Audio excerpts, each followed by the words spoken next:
Hola, buenas tardes, buenas noches, buenos días, dependiendo del momento que estás viendo este video. Bienvenido a mi canal Teología Arminiano Wesleyana del Nazareno. Soy el pastor Cristian y bueno, volví otra vez después de un tiempito porque estaba haciendo muchas cosas y quería poder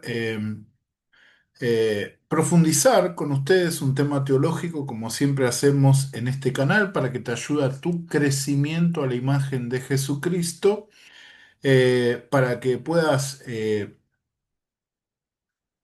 cimentar tu fe y tu andar en Cristo en las bases bíblicas, teológicas, fundamentales, que no...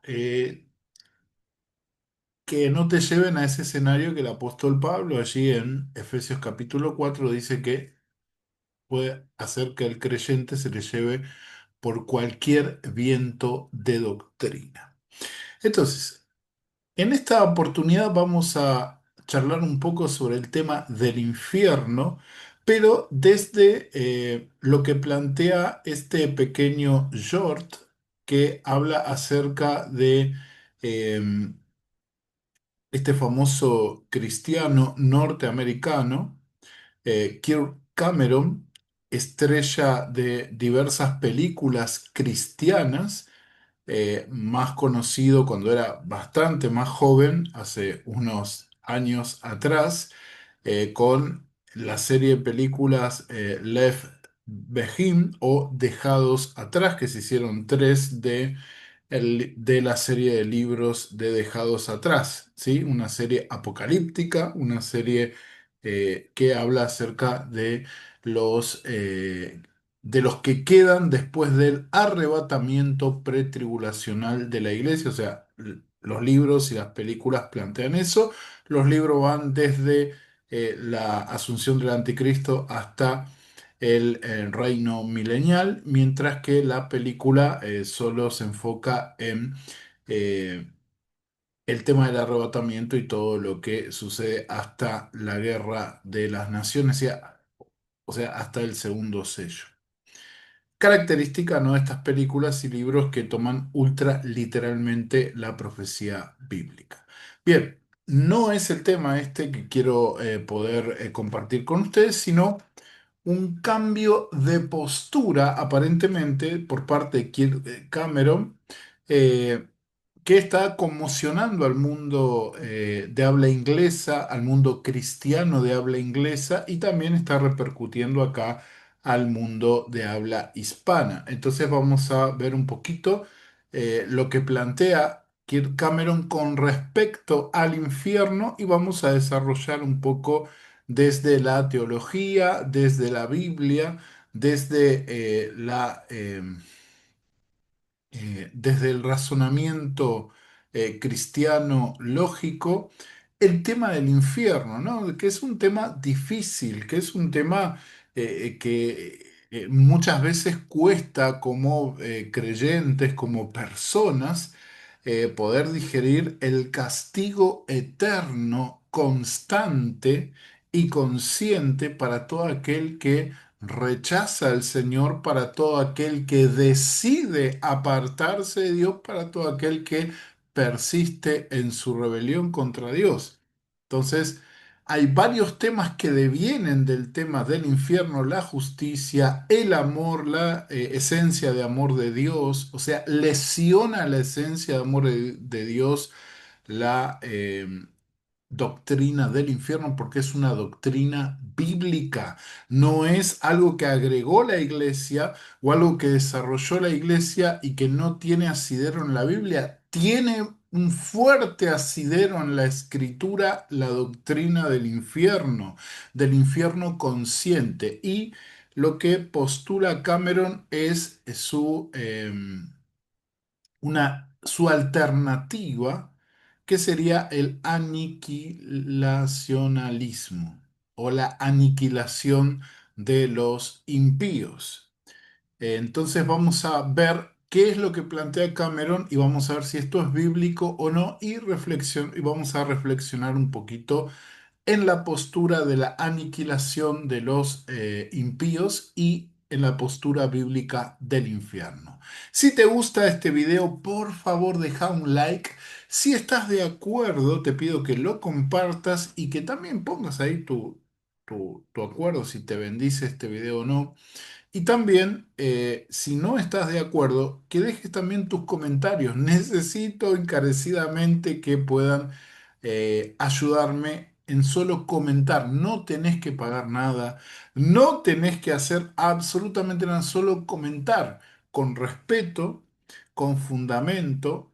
Si estás en desacuerdo con lo que planteo acá, por favor, ponelo ahí en los comentarios. Yo no me voy a ofender ni te voy a bloquear de ninguna manera.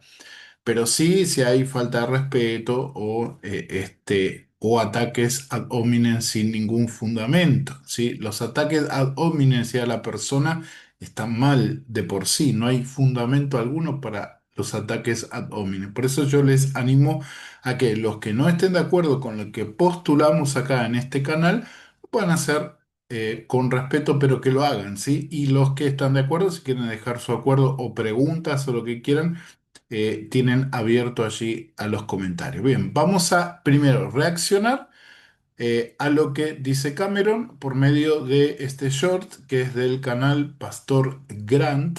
Así que vamos a reaccionar un poco a este short y de ahí vamos a partir con las reflexiones. Ahí vamos.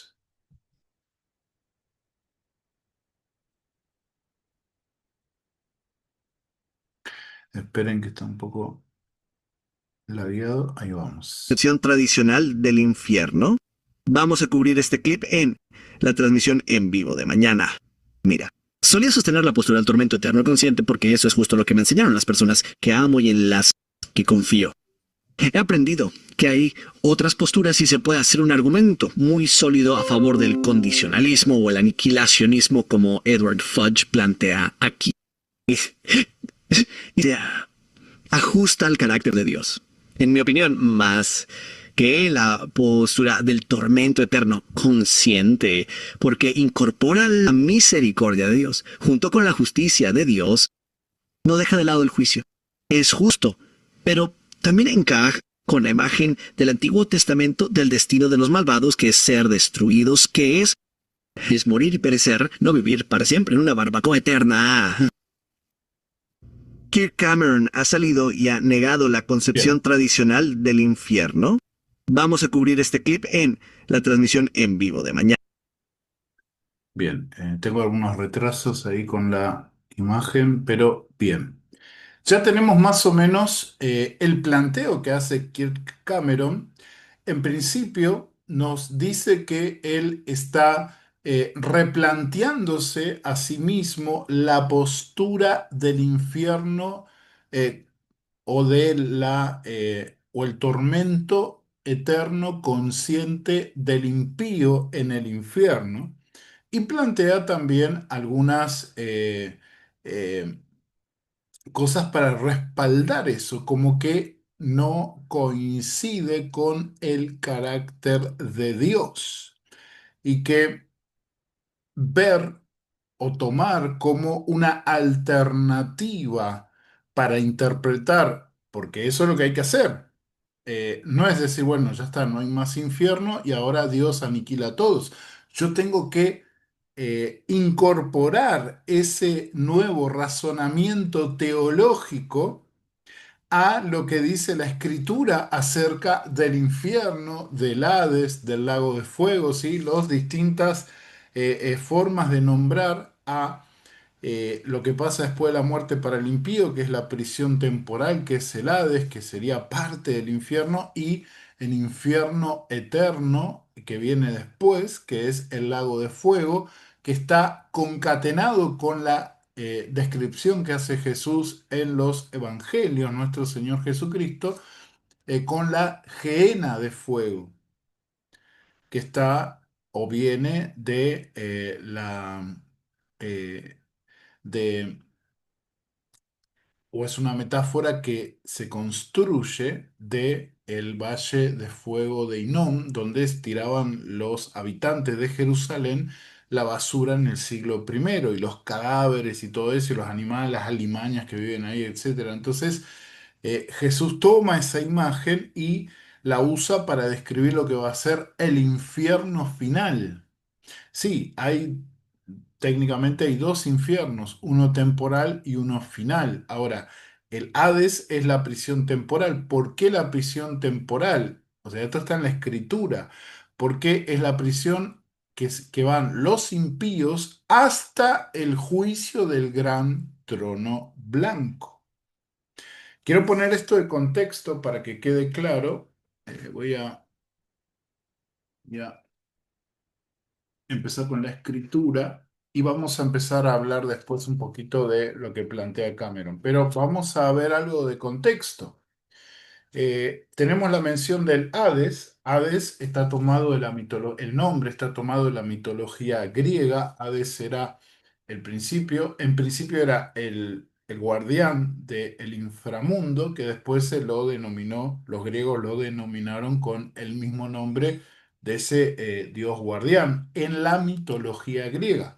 Ahora, en el Nuevo Testamento se llama Seol hebreo, al Seol hebreo se lo llama Hades. Entonces, el Seol hebreo es el Hades y el Hades es el Seol hebreo, ¿sí? Entonces, para que tengamos un contexto en cuanto a la identificación de este infierno, que es el infierno temporal. ¿Por qué es el infierno temporal? Porque al parecer allí van las almas de los impíos hasta el día del juicio.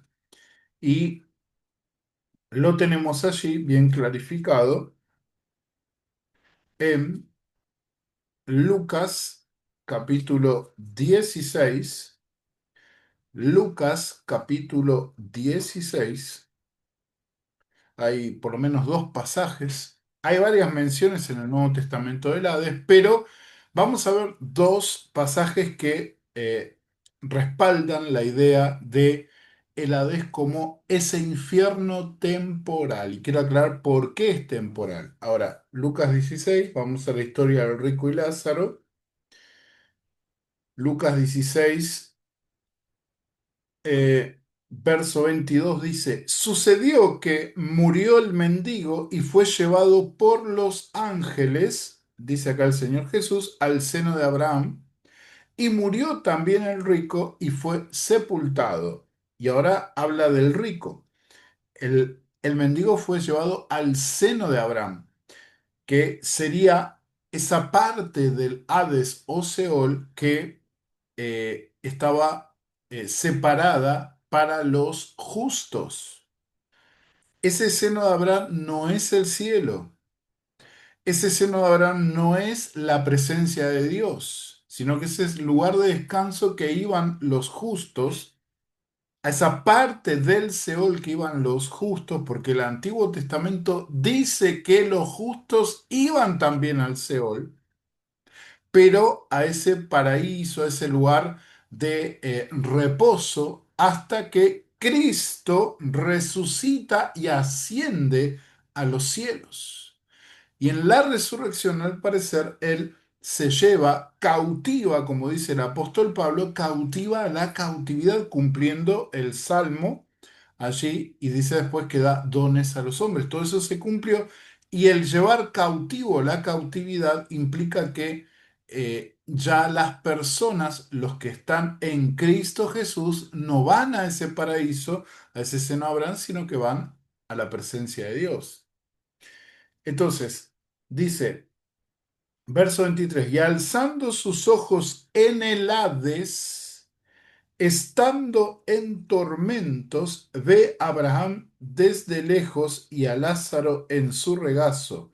Dice acá que está en tormentos, en el Hades, el rico que vivió para sí mismo, pudiendo haber compartido con Lázaro voluntariamente, él vivió para sí mismo.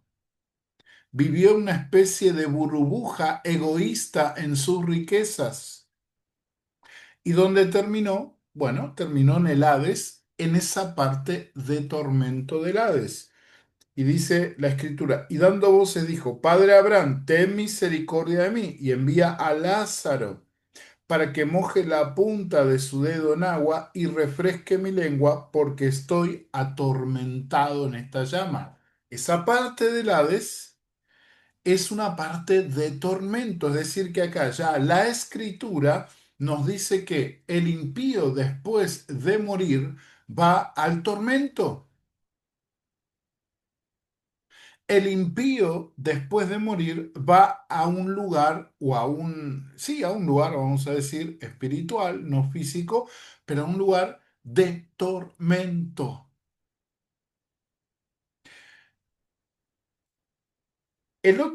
La otra mención que tenemos de el Hades después de la muerte como lugar de los impíos, la tenemos en, y es un poco más simbólica, claro, en Apocalipsis capítulo 6. Apocalipsis capítulo 6. Apocalipsis capítulo 6 dice así la escritura. Apocalipsis 6 dice el quinto caballo del sello. No, perdón, el cuarto caballo. Acá estamos. Verso 7. Cuando abrió el cuarto sello, oí la voz del cuarto ser viviente que decía, Sal.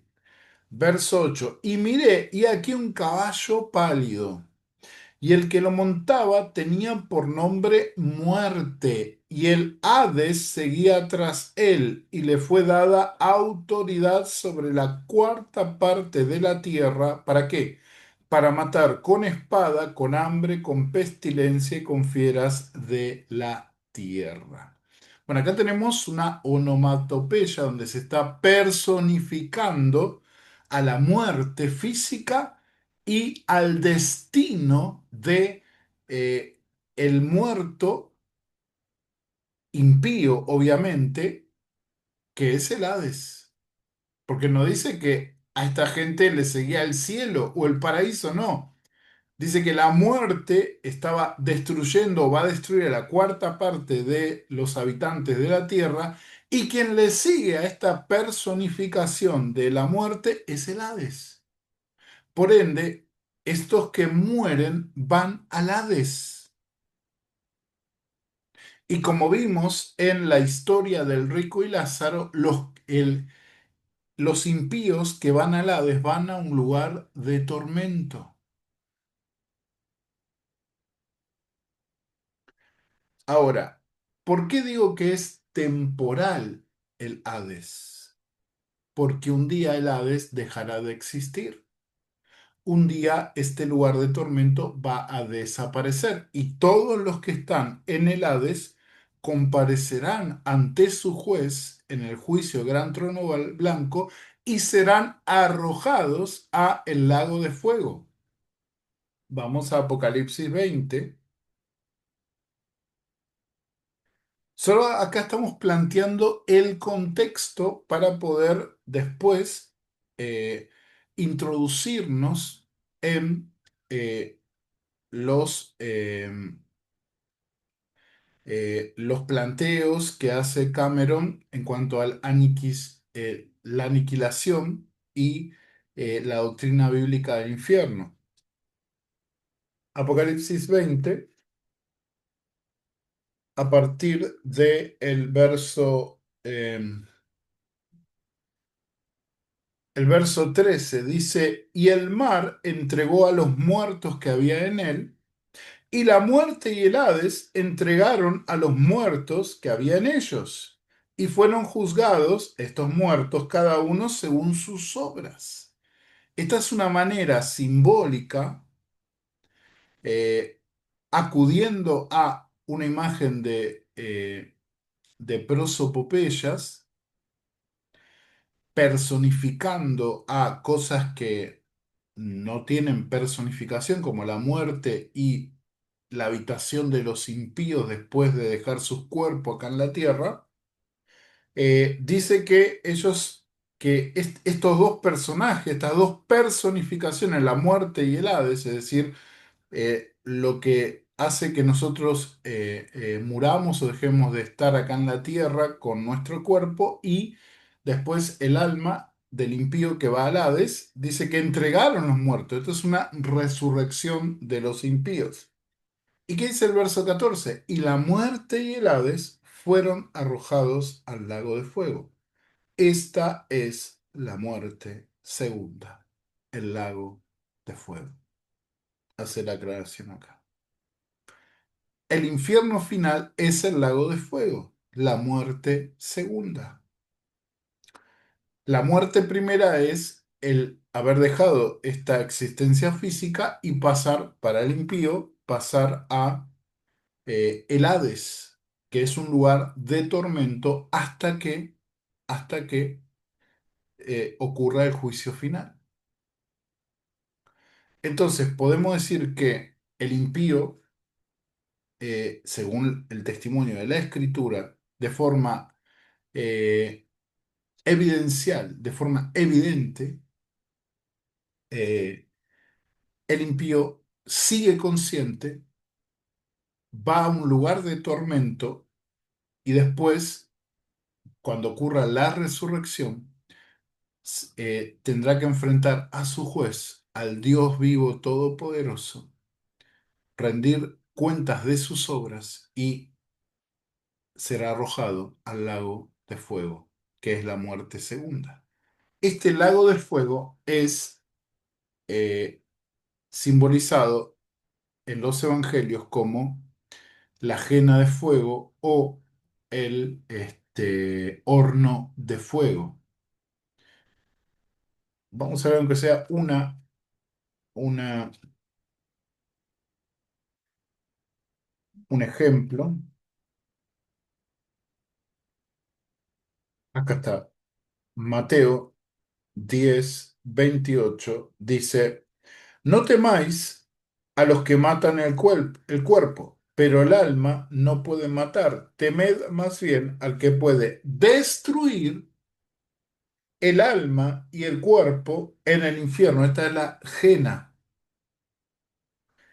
A este es al que debemos temer. Es decir, Dios tiene la capacidad de permitir que el alma y el cuerpo, es decir, eh, la persona resucitada, sea destruida. Esta destrucción, y quiero aclararlo porque después vamos a meternos en el tema de la aniquilación, esta destrucción, apoleimi, creo que es eh, el término griego, no habla de destrucción de algo como se destruye una cosa y desaparece, sino que habla de un proceso continuo de degradación. Y si agregamos que es eterno, que este infierno, esta ajena es eterna, no termina más, y el tormento es eterno y la condenación es eterna, entonces esta persona, porque esa es la palabra que aparece acá, la persona que entra en esta ajena de fuego, en espíritu, en alma y cuerpo, perdón, resucitado, estará eternamente consciente. Ya dijimos que el lago de fuego es lo mismo que eh, que la ajena de fuego. Volvemos a Apocalipsis 20, que nos habla de la eternidad, la eternidad del castigo y de los que son participantes del castigo. Vamos a Apocalipsis 20. Vamos primero a Apocalipsis 19, verso 20. Dice, y la bestia fue apresada, es decir, el anticristo, el hombre de pecado, y con ella el falso profeta que había hecho las señales delante de ella con las cuales había engañado a los que recibieron la marca de la bestia y a los que adoran su imagen. Los dos, dice, fueron arrojados vivos. Fíjense que el texto remarca que estos dos personajes no murieron, son arrojados vivos al lago de fuego que arde con azufre. Y si vamos a el mismo capítulo 20, ya el verso 10 que describe el juicio final de Satanás y el cumplimiento de su sentencia, y se infiere también de toda su compañía diabólica, todos sus demonios. Dice el verso 10, y el diablo que los engañaba fue arrojado al lago de fuego y azufre, es decir, al mismo lugar de tormento que 1000 años antes habían sido arrojados la bestia, es decir, el anticristo y su cohorte, el falso profeta. Donde también están la bestia. Acá Juan los ve, están ahí, vivos, atormentados. La bestia y el falso profeta, y serán atormentados día y noche por los siglos de los siglos. Esto es un hebraísmo donde se hace como una especie de redundancia. Día y noche no significa que se mide con un tiempo de 24 horas o de 6 horas, no, o de un amanecer un ocaso. Es una forma de decir que siempre van a estar en ese estado de tormento, en ese lugar de tormento. Acá está hablando de la eternidad de los que son arrojados allí y que no termina su existencia. Su existencia es tan eterna como el estado de tormento que van a estar. Esto es lo que nos dice crudamente los textos. Y si esto lo traspolamos con las personas, dice acá en el verso 20, o sea, acá estamos hablando del diablo, los ángeles y sus dos acólitos que van a ser el hombre pecado y el falso profeta. Pero en el mismo capítulo 20, en el verso 15, dice, y el que no fue hallado inscripto en el libro de la vida fue lanzado al lago de fuego, que tiene las mismas características. Y si vamos un poquito más para atrás, en Apocalipsis 14 nos habla del destino de los que son arrojados a este lago de fuego. Dice allí Apocalipsis 14, en el mensaje de los tres ángeles, dice el verso 9, y otro ángel, el tercero, lo siguió diciendo con gran voz, si alguno adora a la bestia y a su imagen y recibe su marca en su frente o en su mano, él también beberá del vino del furor de Dios, vertido puro en la copa de su ira, y será atormentado con fuego y azufre, que es la composición de este lago de fuego que aparece en Apocalipsis 20. Está hablando de lo mismo, es una anticipación a la vista de los santos ángeles y a la vista del Cordero. Y el humo de su tormento sube por los siglos de los siglos. Otra vez acá tenemos una metáfora de eternidad de el lugar como de el estado de tormento de aquellos que en este caso específico adoran a la bestia y a su imagen, son impíos y no tienen reposo. Acá describe qué es lo que van a sentir. Y una de las cosas que no van a sentir aquellos que serán arrojados a este lago de fuego en cuerpo y alma, resucitados, no van a tener reposo. Si no van a tener reposo, significa que van a estar conscientes, no destruidos o aniquilados. Ahora estamos yendo a el argumento que plantea Kirk Cameron. Dice, y no tienen reposo de día ni de noche los que adoran a la bestia y a su imagen, y cualquiera que recibe de su nombre. Y quiero añadir este texto porque habla de la justicia de este castigo. ¿Por qué el fuego eterno del infierno, ya sea en el Hades como en el lago de fuego, es coherente con el carácter justo, santo y amoroso de Dios? Dice, y aquí está la perseverancia de los santos, los que guardan los mandamientos de Dios y la fe de Jesús. Dios es justo. Este es el reclamo de justicia que estos mártires o los mártires hacen en Apocalipsis 6. ¿Hasta cuándo, Dios justo y verdadero, no juzgas nuestra causa? ¿No juzgas a los que nos han matado? El castigo del infierno consciente eterno no es injusto, no es o no va en contra de la naturaleza santa de Dios. Vamos a ver un poquito más otra vez eh, este short y vamos a ver algunas cosas que dice Cameron en cuanto al aniquilacionalismo, vamos, o a la aniquilación.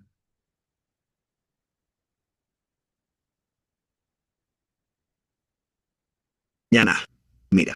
Solía sostener la postura del tormento eterno consciente porque eso es justo lo que me enseñaron las personas que amo y en las que confío. He Le enseñaron porque es la postura bíblica, la postura que deviene de la escritura, del desarrollo teológico. Acá no hay que desarrollar mucho porque la escritura es claro. Este tema que es escatológico plantea de forma clara y evidente que los impíos siguen existiendo después de su muerte y también en la resurrección cuando tengan que enfrentar a su juez, al Dios único y verdadero, cuando lo tengan que enfrentar, irán a la condenación eterna y estarán conscientes por toda la eternidad. No hay lugar para la doctrina de la aniquilación.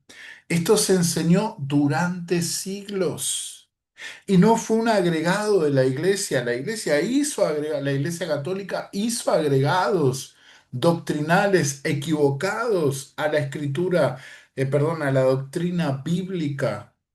Pero la doctrina del infierno deviene del testimonio bíblico y de los apóstoles y de la iglesia que siguió en el siglo segundo, tercero, cuarto y quinto.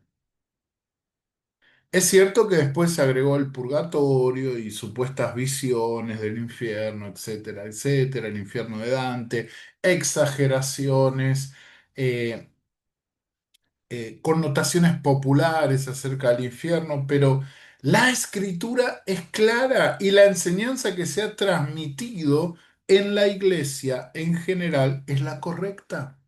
Hay un castigo eterno.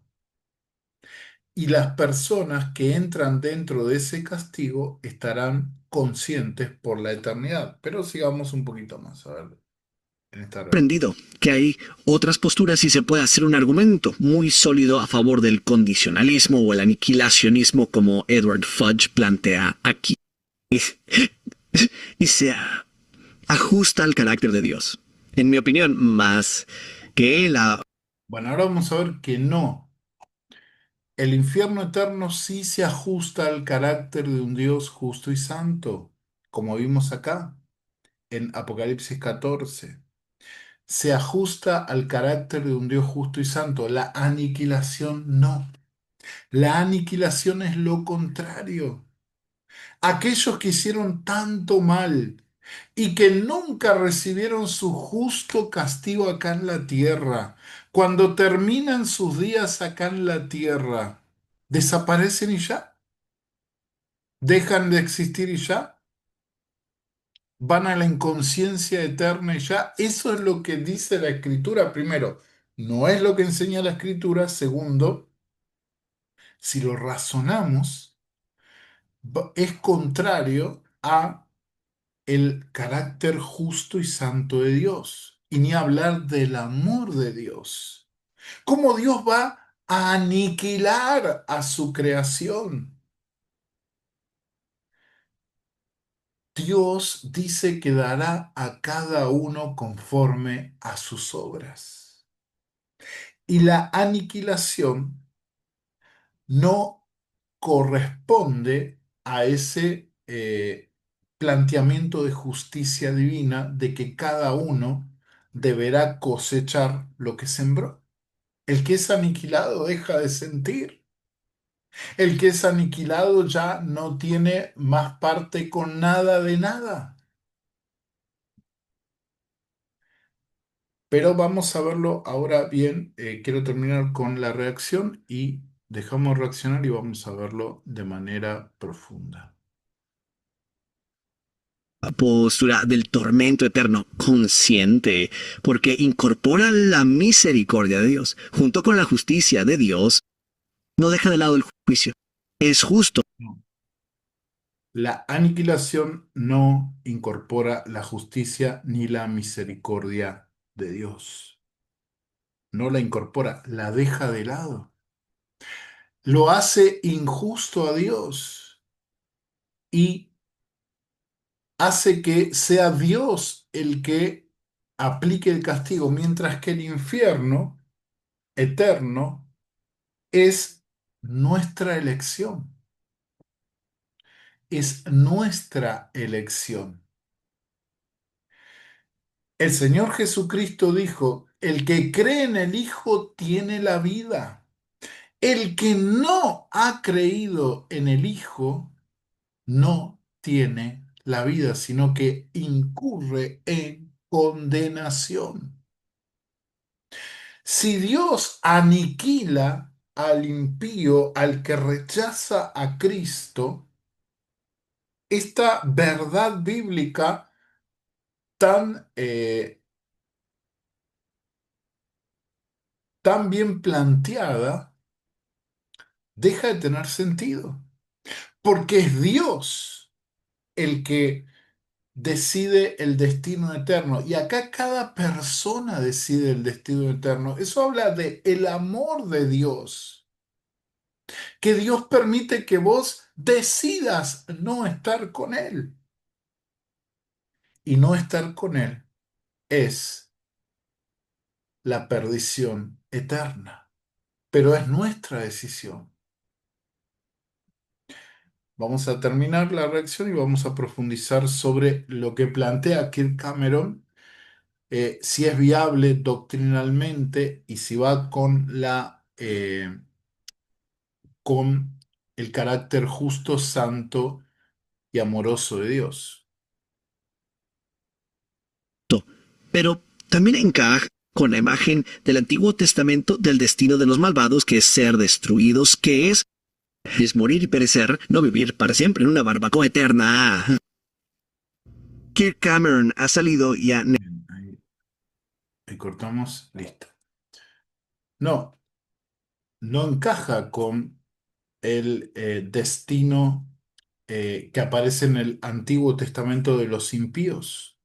Porque el Antiguo Testamento, a pesar de que no habla mucho de lo que pasa después de la muerte, sí habla de la eternidad de aquellos que desafían al Dios de Israel, su castigo eterno. Habla de la vergüenza y ¿cómo es? Espera, voy a citar y confusión perpetua. Daniel 12:1. Daniel 12:1, que habla de la resurrección de los muertos, dice, en aquel tiempo se levantará Miguel, el gran príncipe que está de parte de los hijos de tu pueblo, y será tiempo de angustia, cual nunca fue desde que hubo gente hasta entonces, pero en aquel tiempo será libertado tu pueblo, todos los que se hayan escrito en el rollo. Este es el contexto. Ahora viene lo que dice el verso 2. Y una multitud de los que duermen en el polvo serán despertados.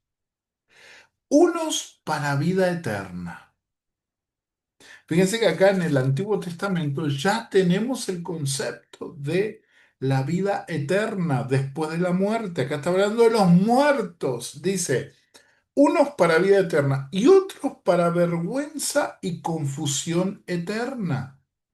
Y este es el estado del infierno, del lago de fuego, de la ajena de fuego, del horno de fuego que habla Jesús. Esto no es la aniquilación, porque si esto fuera la aniquilación, entonces sería un concepto equivocado. No es una vergüenza y confusión eterna, perpetua, sino que es una vergüenza y una confusión momentánea hasta que desaparecen.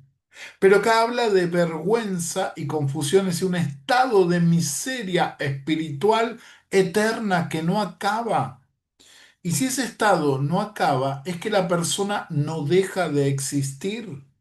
Los muertos que entran en ese estado para siempre y viven en ese estado y existen y sienten en ese estado para siempre.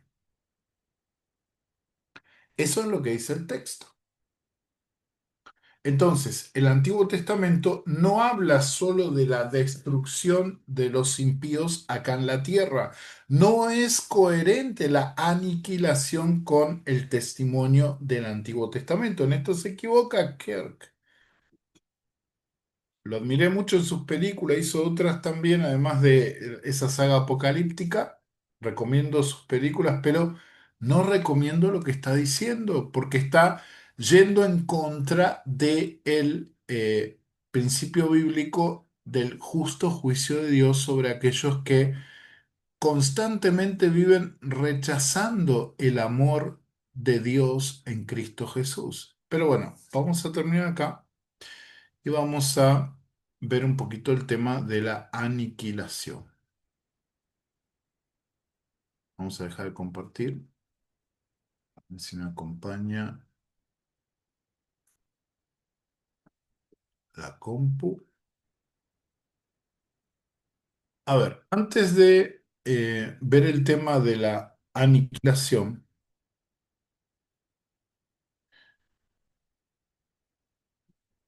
quería compartir otro pasaje bíblico que habla de la justicia de Dios. Allí em, creo que lo he hablado en otro video esto. Romanos capítulo 3. Romanos 3, 5 y 6 dice, y si nuestra injusticia resalta la justicia de Dios, ¿qué diremos? ¿Será injusto Dios que expresa su ira? Hablo como hombre de ninguna manera. De otro modo, ¿cómo juzgaría o juzgará Dios al mundo? La expresión de la ira de Dios es el castigo eterno y es el sufrir eterno. Y esto hace injusto a Dios de ninguna manera, de ninguna manera, porque si no, estaría Dios imposibilitado para juzgar al mundo. Y esa es otra doctrina básica de la Escritura. Dios juzgará al mundo de acuerdo a sus obras.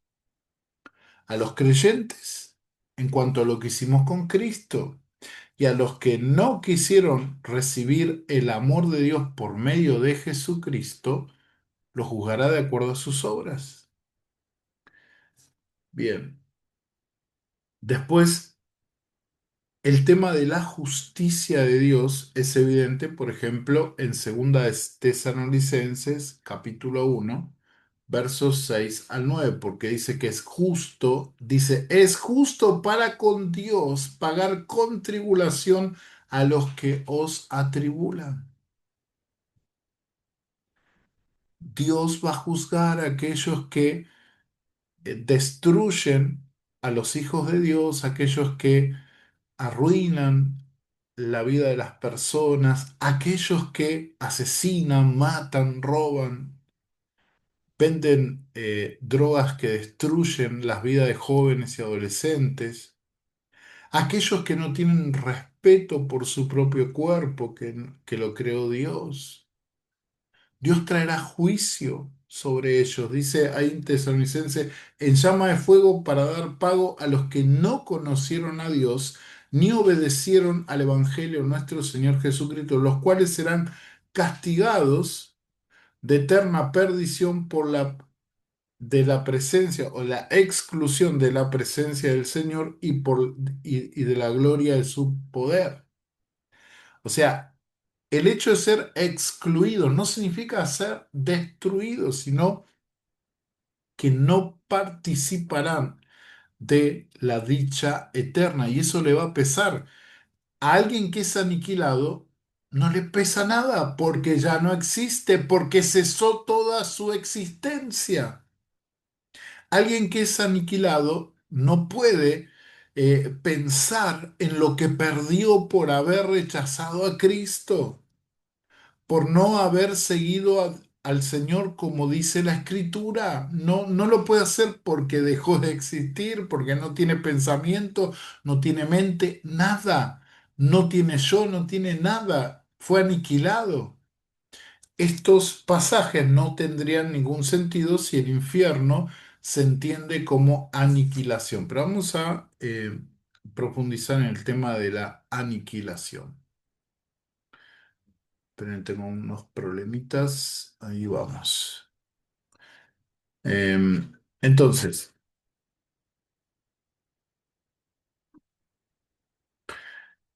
vamos a ver un poquito el tema este de la aniquilación.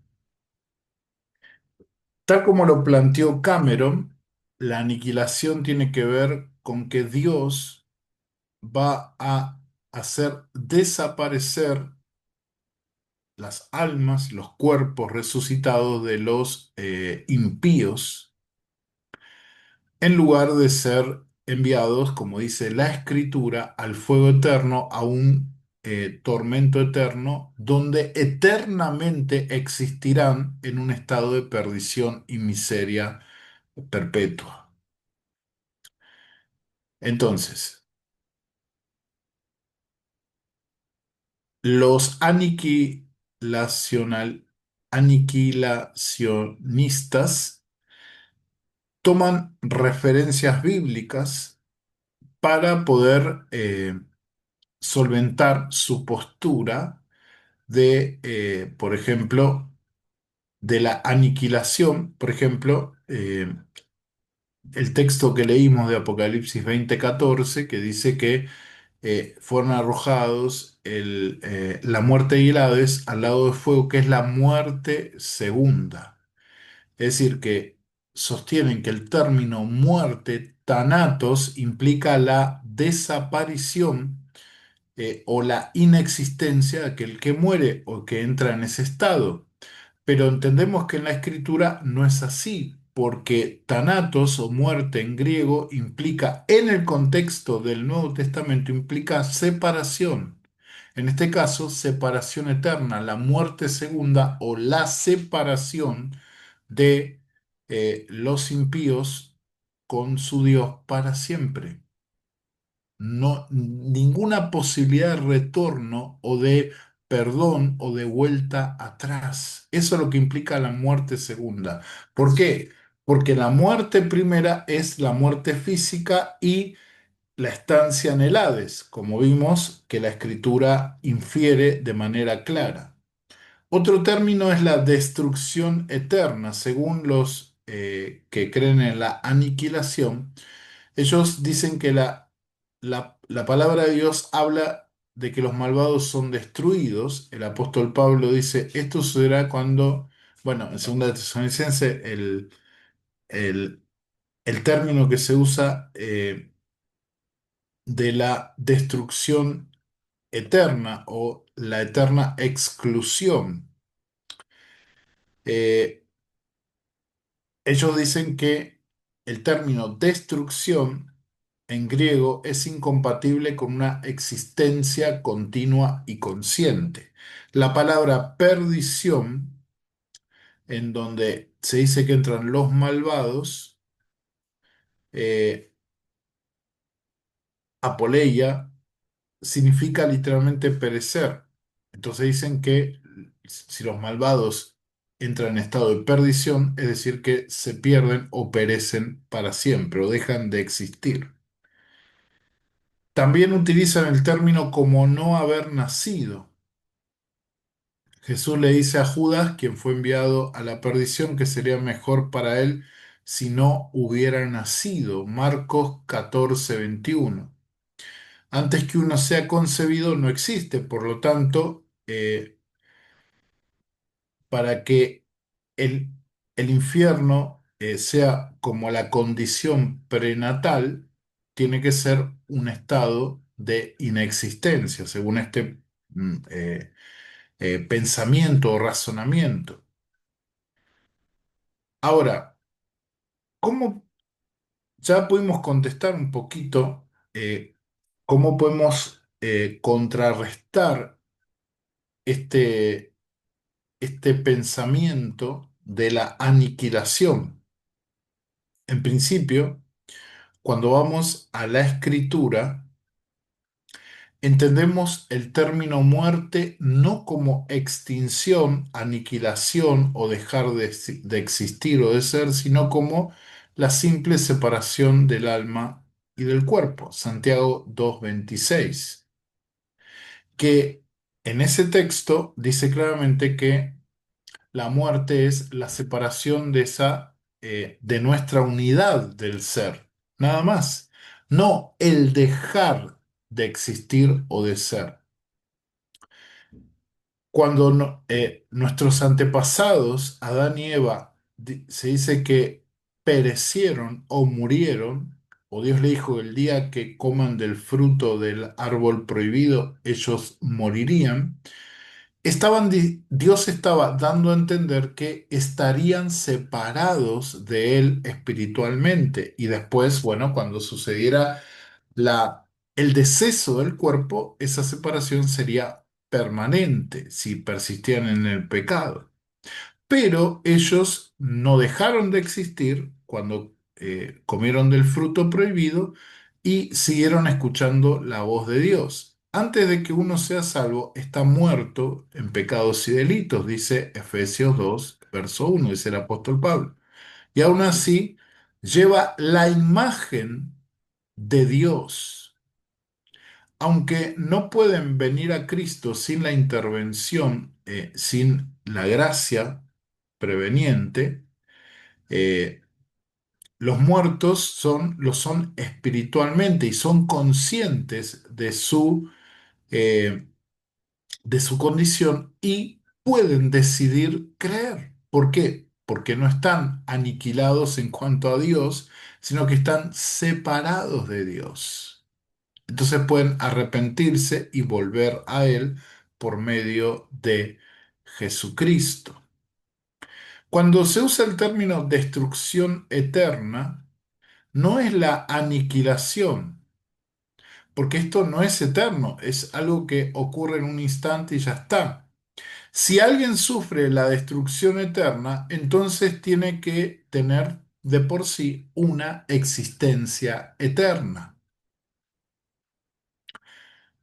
Dado que la palabra perdición significa morir, perecer o arruinarse, se pueden aplicar las mismas objeciones. En Segunda de Pedro, capítulo 3, verso 7, habla de la perdición, se usa en el contexto del juicio, lo que implica claramente la conciencia. O sea que estas, estas personas, estos seres, están o van a estar en perfecta o en perfecto estado de sus sentidos, de su definición del ser, van a seguir siendo en ese estado de perdición o destrucción eternos. Bien, cuando se dice que Judas le hubiera sido mejor no haber nacido, Jesús no está comparando la perdición de Judas con su inexistencia antes de la concepción, sino con su existencia antes del nacimiento. Esta forma de hablar hiperbólica es una figura literaria, indica la severidad, lo severo de su castigo, no una declaración sobre la superioridad del no ser sobre el ser. En una condena paralela a los fariseos, Jesús dijo que Sodoma y Gomorra se habrían arrepentido si hubieran visto sus milagros. Esto lo tenemos en Mateo 11, del 23 al 24. Esto no significa que realmente se hubieran arrepentido, que Dios seguramente les hubiera mostrado estos milagros. Es simplemente una forma de decir que indica que su pecado fue tan grande que sería más tolerable en el día del juicio el castigo de Sodoma y Gomorra que el castigo que vendrá sobre ellos. Bien, entonces, ya vimos algunos argumentos bíblicos que nos dan la razón en cuanto a la doctrina de el infierno eterno, del infierno consciente y del tormento eterno. Es decir, consciente que la persona que va al infierno está consciente por la eternidad de su tormento y su separación eterna de Dios y que no es aniquilada.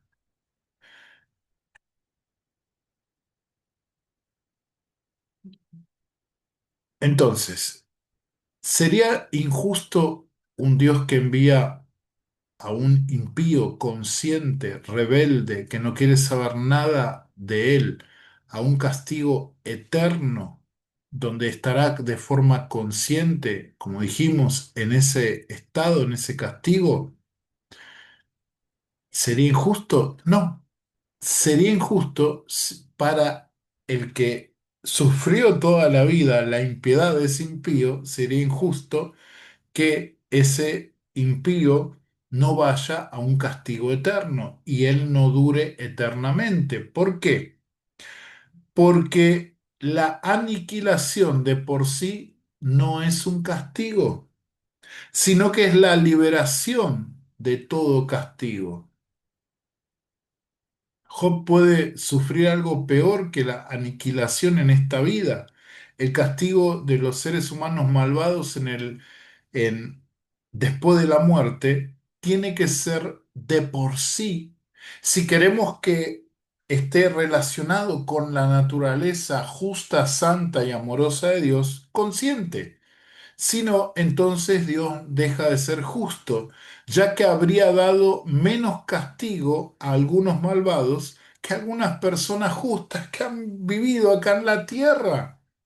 O sea, si el rico en la historia de Jesús hubiera desaparecido, entonces todo lo que sufrió Lázaro acá en la tierra, su pobreza, su enfermedad y el desprecio de aquel que lo podía haber eh, eh, que lo podría haber ayudado y cambiado de forma con misericordia eh, hasta llegar a una muerte más digna, fue en vano.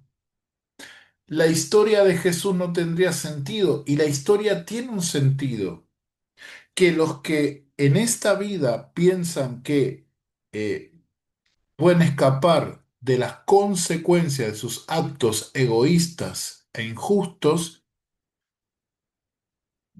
en la otra vida van a tener esas consecuencias de forma permanente y eterna.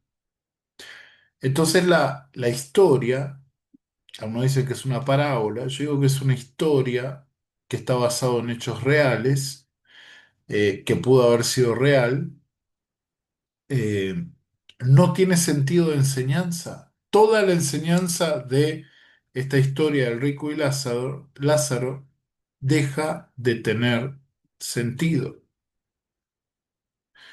Bien, vamos a dejarlo acá.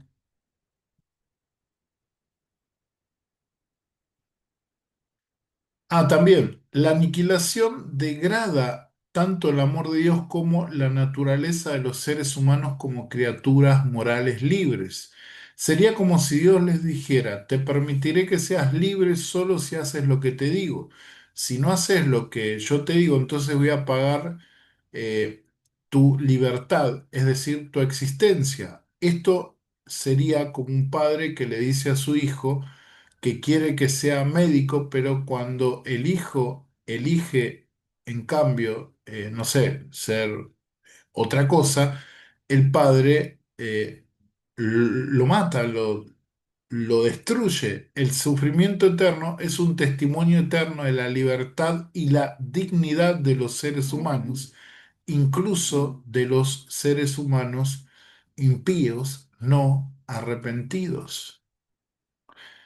Por otro lado, también es contrario a la misma naturaleza creada del ser humano el que Dios lo aniquile, ya que están hechos a la imagen y semejanza de Dios, lo cual Dios es eterno. Los animales son asesinados para aliviar su dolor, pero a pesar de todo eso, no hacemos lo mismo con los seres humanos, precisamente porque no son animales, porque tienen dignidad ontológica delante de Dios, porque son parte de esa imagen, somos parte de esa imagen que Dios tiene, aunque desfigurada por el pecado, pero aún mantenemos la imagen de Dios en nosotros. Eh, entonces, la doctrina de la aniquilación se basa en sentimientos que van o que no tienen asidero en las escrituras, en argumentos sentimentales, más que en algo que está declarado tanto por Jesús, los apóstoles y los profetas, y que la iglesia ha creído a lo largo de los siglos y que también tiene bases filosóficas y morales firmes. Acá hay algunas expresiones bíblicas que pueden interpretarse para apoyar la aniquilación de los impíos. No hay ninguna que deba entenderse de esta manera. Además, numerosos pasajes establecen claramente que los malvados, los impíos, sufrirán de forma consciente y eterna en el infierno, en el lago de fuego, en eh, el horno de fuego, etcétera, etcétera. O sea, todas las imágenes que se usa para describir este estado o lugar de tormento eterno. Espero haber sido claro. Eh, la idea de este video no es atacar a Cameron, sino simplemente evidenciar que la postura que él quiere tomar y que seguramente quiere que otros tomen, no es una postura bíblica, no es una postura que ha creído la Iglesia a lo largo de los siglos, no es una postura filosófica que tenga coherencia con nuestra propia existencia como seres humanos creados a la imagen de Dios. ¿Es horrible pensar en el infierno? Sí. ¿Es espantoso pensar en gente que va a estar atormentada por la eternidad? Sí, pero hay en este momento, ahora mismo, la posibilidad de no ir a ese lugar o estado de tormento. Y esa posibilidad es Jesucristo. El que cree en el Hijo tiene vida eterna y no incurre en condenación. Mas el que rechaza al Hijo ya ha sido condenado porque ha rechazado al unigénito o no ha creído en el unigénito Hijo de Dios. El ir al infierno no depende en sí de Dios. Sí, Dios en su justicia ha hecho el infierno, no para nosotros, sino para el diablo y sus ángeles. Pero la escritura es clara que si nosotros seguimos la rebelión de Satanás y sus ángeles, llegaremos a ese mismo estado de tormento eterno o lugar de tormento eterno.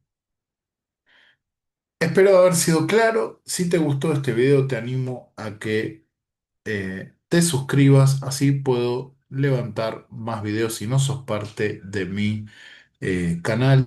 Te animo a que pongas doble clic en la campanita para que el algoritmo de YouTube pueda,